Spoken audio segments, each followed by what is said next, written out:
The federal Housing Advocate says the growing homeless encampment population constitutes a crisis. In a new report, Marie-Josée Houle says governments are not meeting people's basic needs, and there has to be a national response to the problem. Earlier this month, Edmonton police dismantled the last of 8 homeless encampments that the city deemed high risk. Federal Housing Minister Sean Fraser said the new report shines light on the need for solutions. We are not just waking up to the enormous need to respond to this as a result of the Advocate's report. This is something on over the last number of months and last number of years. You will have seen very recently an increase that Minister Freeland announced of $100 million to help support homelessness response efforts in communities across Canada. That was a decision we took before the holidays just to get money into the emergency response. Marie-Josée Houle is the federal housing advocate, and she joins me now. Ms. Houle, welcome to the show. Oh, thanks for having me. I'd like to start with your report calling the homeless encampment situation a national human rights crisis. That's a big statement. Why do you say that? Because people are dying. That's really what it boils down to. People's human rights to dignity, to the basics of survival are not being met. And also in 2019, Canada enshrined the right to housing in domestic law through the National Housing Strategy Act. And the encampments are a physical manifestation of exactly how broken our housing and homelessness system is, and exactly how far away people are from having their human right to housing realized. It's also an Indigenous crisis. Mm-hmm. Right. We see a lot of Indigenous people without homes living in these encampments. Is that what your point is there? That's right. There's an absolute overrepresentation of people who are Indigenous living in encampments, who are experiencing homelessness and housing precarity, especially west of Ontario. So we saw this in Edmonton recently, where the police have been active in taking down homeless encampments, and you've argued that that needs to stop.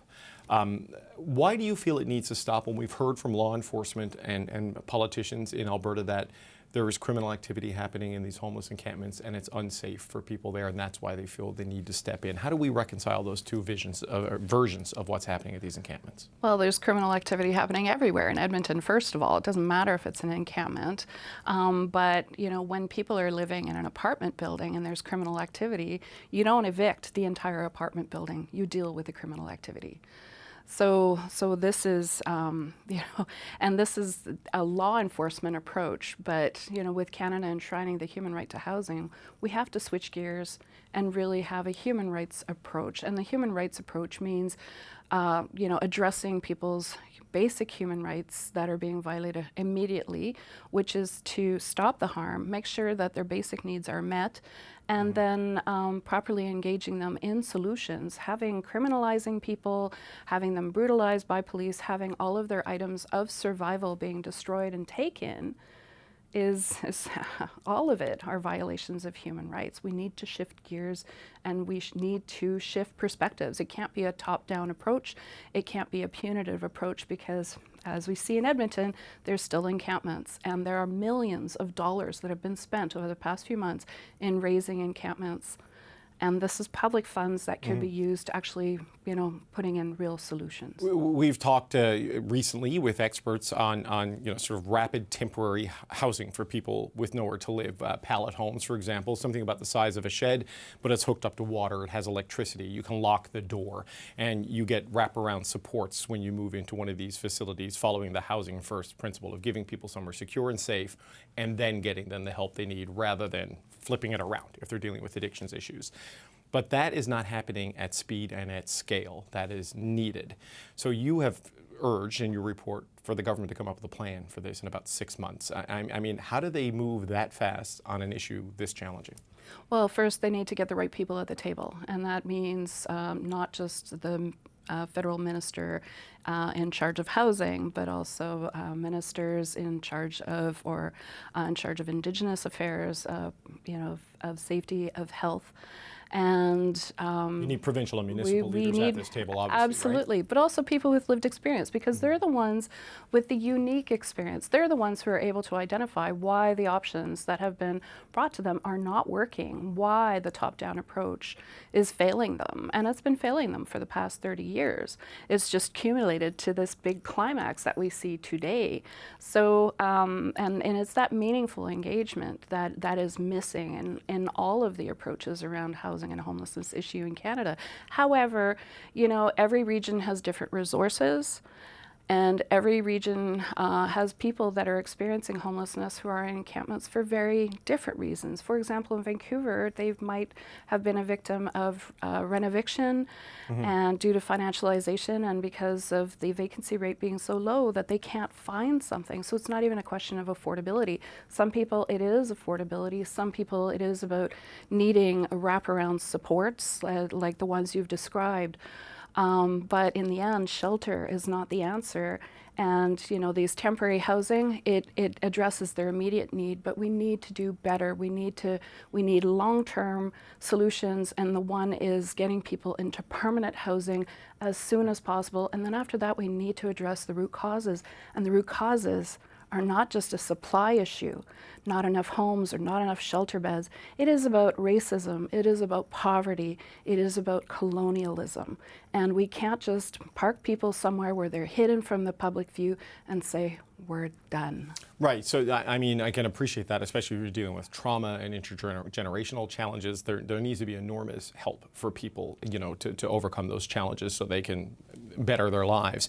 But when you look at the encampments that have been springing up, you have people who own property in those neighborhoods, live in those neighborhoods, in parks where they want to send their kids to play, and they don't like this situation. What do you say to people who don't want to see the housing encampments or the homeless encampments set up in public spaces, set up in their neighborhoods, set up in parks, and these sorts of things? What's your message to them when they're concerned about seeing this happening in their neighborhoods? Well, put pressure on government to do the right thing and to have real solutions in place so that people are permanently housed, so that they are not choosing to be in an encampment because they don't have any other appropriate choice offered to them.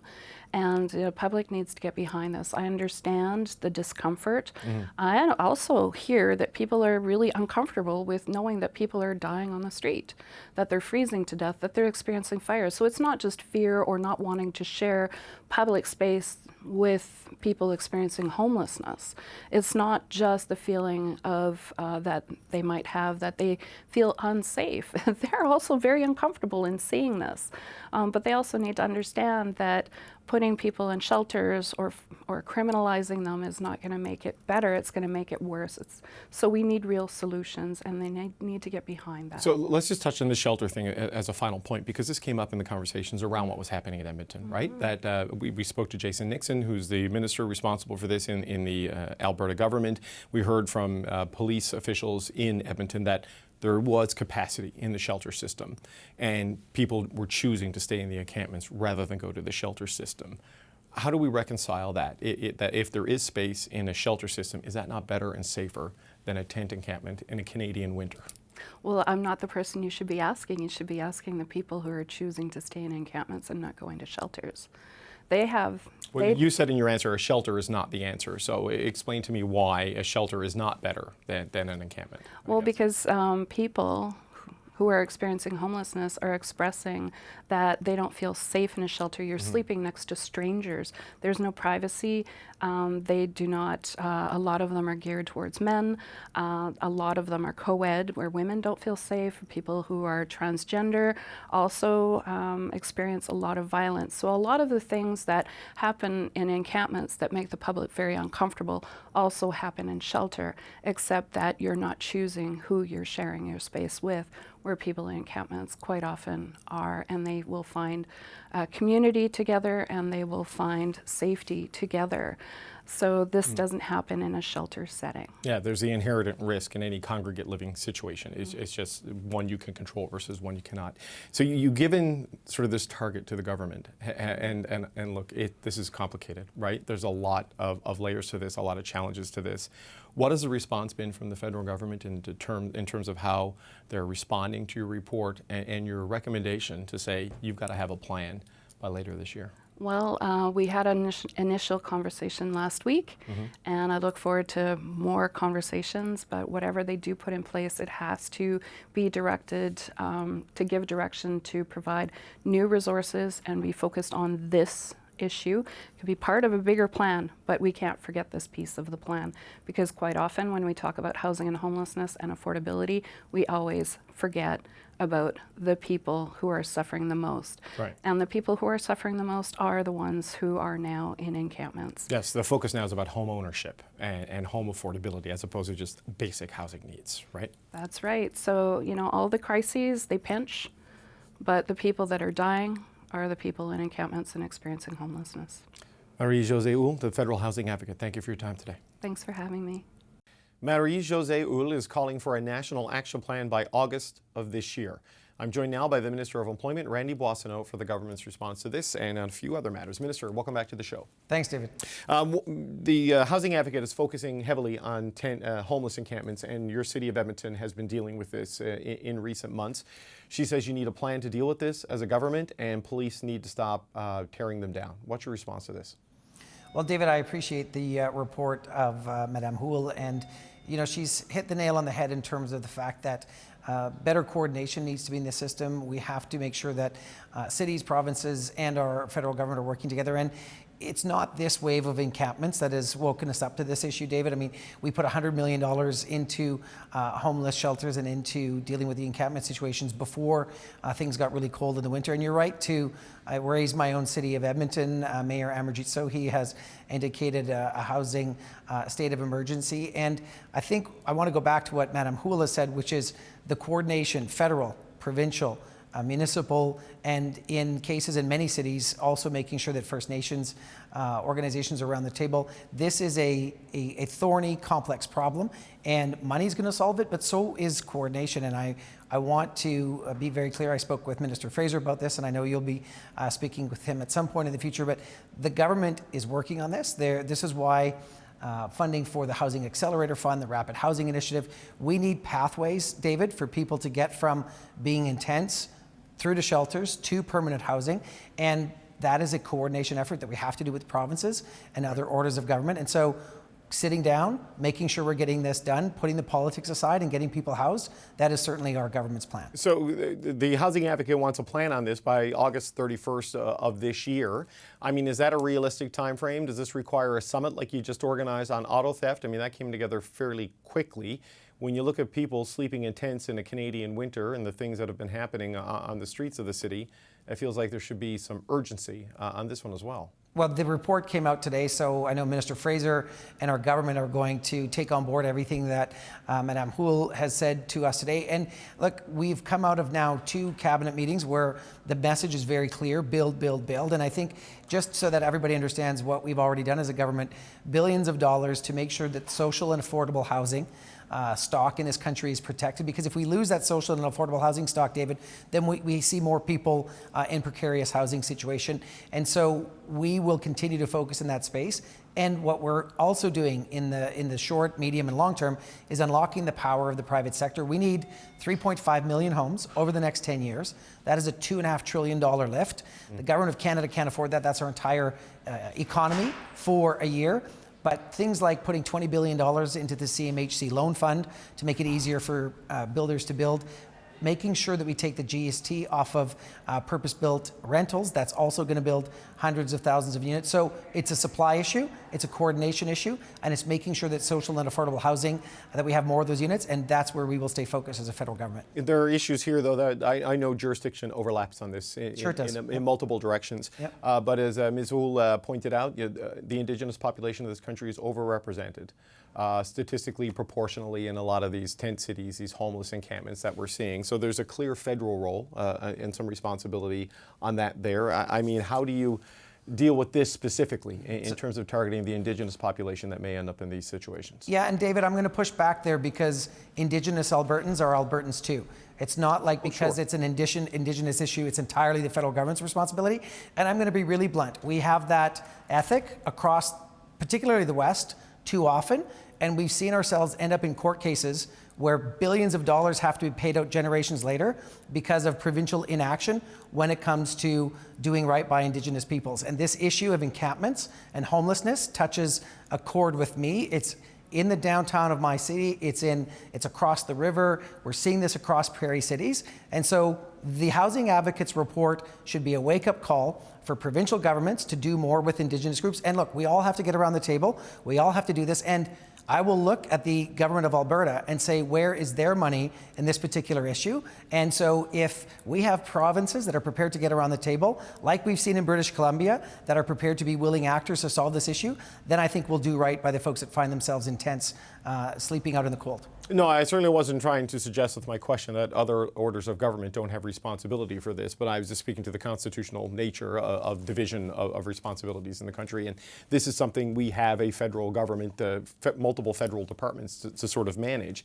But I guess just how do you, just as a final point on Sure. the report, is how do you start this process? I know Minister Fraser, I know he had travel and couldn't join us today, but how do you start this process? I mean, is it something like what we saw with the Auto Summit? Is it a First Minister's meeting? Like, this is happening right across the country, these encampments. It seems to be something that requires some urgency. So I think you're going to see this happen at a city level, but also in a more coordinated way across the country. And I'll let Minister Fraser get on the show and share with you some of his thinking on this. But I can be very clear with you that the work on this has already started, David. There's an organization run by national Indigenous and provincial Indigenous housing organizations, and the organization is called Nishi, and that has about $300 million out of the $4 billion rural and remote Indigenous housing fund that was in, I think, budget 22. And so that work is underway, and you've seen some progress on that fund in British Columbia. We're seeing some success in Alberta as well. And I think everybody just needs to realize that housing is a right and that we have to get this done. We have to put the politics aside, and public and private dollars need to be directed in the right spaces so that we can get the work done. You had an announcement today, you and the other ministers on the economic team, announcing you had 60 housing agreements with smaller and medium-sized communities across the country. The focus to this point has largely been on the big cities. That's where we've seen a lot of the deals being done. The challenge, though, Minister, and this is where your employment job comes into this, finding the people to build. It's hard to do it in large urban centers where you have economies of scale and critical mass. It's even harder to do it in rural and small town Canada. I mean, how do you make this happen? Because the money helps, but you need people to do the work. Yeah, we need people to do the work, and that's why the partnerships that we have with the provinces through the labour market transfer agreements are so important. We train over 200,000 people in the construction trades alone per year. About 1 million people get trained through these agreements that take place across the country. And I was in Winnipeg earlier this year, David, to talk about how we can do more to scope in people with foreign credentials. So 6,600 people in the health field are going to be scoped in to have their credentials recognized. And my part of the announcement today was in the healthcare field related, and that is we added 50% to the student loan forgiveness for doctors, nurses, nurse practitioners, family docs, so that people in rural Canada can have the healthcare service they need. So if you are a nurse, your forgiveness now will go up to $30,000. If you're a doc, it's going to go up to $60,000. And practitioners, doctors, and nurses who, after they've practiced 1 year in a rural and remote community, they apply within 90 days of that first year, and they get that up to that maximum amount of their student loans forgiven. And we're going to make sure that this applies to small and medium-sized communities of all sizes, because we've put $200 billion into the healthcare system. And to your point, now we've got to make sure that the people are there to do the work across the country, including in rural and remote Canada. But you, Minister, and look, the loan forgiveness, I think there's a lot of people who, especially I know some have doctor friends. My mom was a nurse. They racked up big debts going to school. I understand the appeal of the loan forgiveness, but there's also a labor supply challenge there. And by enticing people to go to the smaller parts of Canada, the more rural parts of Canada, are you worried about cannibalizing a workforce from the more urban parts? Because the issue is supply again, right? There aren't enough nurses, there aren't enough doctors. So if you're enticing them to move from one part of the country to another, you create a gap when you fill another gap, potentially. So, David, you've put your finger on it. We have to have more Canadians that want these jobs and are going to fill those jobs because we have an aging population. I mean, I'll give a statistic from the skilled trades that keeps me up at night. We have 700,000 skilled trades about to retire between now and 2028. In the healthcare field, we're looking at about a 49,000 person shortage over the next 10 years. And so we need more Canadians and permanent residents, people who are settling here to take on these jobs. But the other thing we have to do, David, is we have to scope in more people who have these skills and this education from other countries and shorten the pathway for them to have their credentials recognized. And that's some of the work that I'm doing with my colleagues across the country. But I can also say the money that we put in the system to make sure that foreign credentials can get sped up is really important. I'll give you an example. 50% of dentists in this country are foreign born. And we're finding now that for every doctor that's retiring, we probably need 2 new dentists to replace them. And so one of the things that the funding that I announced in Winnipeg is going to do, it's going to shorten the amount of time that it takes a foreign trained dentist from 3 years down to 1 year. Saskatchewan has gone further. They've taken the amount of time it takes for a nurse who has credentials from another jurisdiction from 3 years, wait for it, down to 14 weeks. That's the kind of acceleration that I want to see taking place across the country. Even Alberta did a really good thing by scoping in nurses from 13 different countries, and they thought they'd get 200 or 300 people applying. They had 1,700 apply. 1,000 of those people are now practicing, and the other 700 have a pathway to have their credentials. So I guess the bottom line, David, is we've got to walk and chew gum at the same time, and that's exactly what we're going to be doing. Employment Minister Randy Boissonnault, thanks for joining us today. Thanks, David.